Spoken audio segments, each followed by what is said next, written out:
Assalomu alaykum hammaga. Mana biz stejga quydik. Stejgasi mana bunaqa izlari qolib ketdi. Mana bunaqa. Shuni endi tozalash uchun nimadir qilish kerak.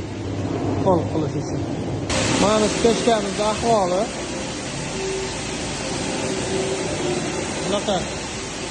Zo'rlari bor. Teshilgan. Mana ahvol shunaqa.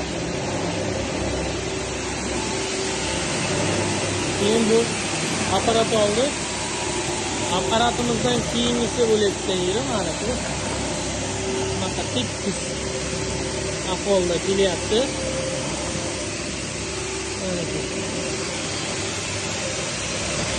Bu mana shunaqa apparat oldik. Beton sulfotda.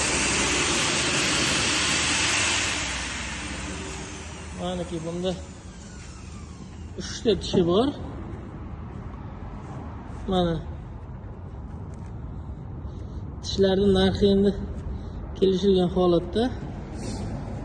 Tak, apparatimiz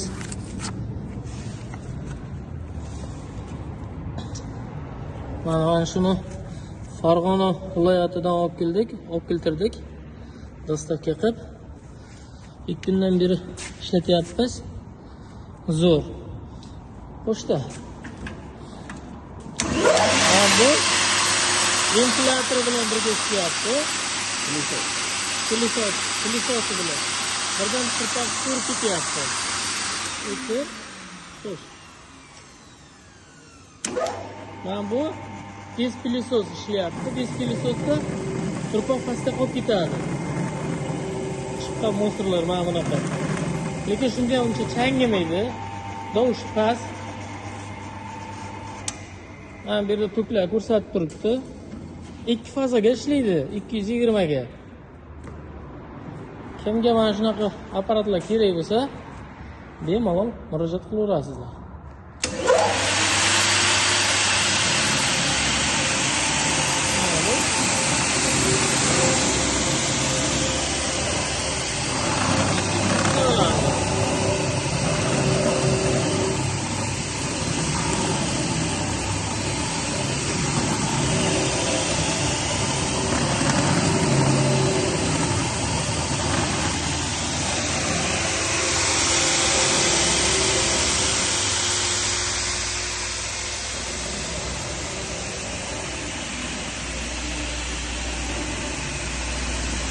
Bir kishi bemalol bitta qo'lda ishlataver. Manaki. Bitta apasini emas. Bitta qo'lda.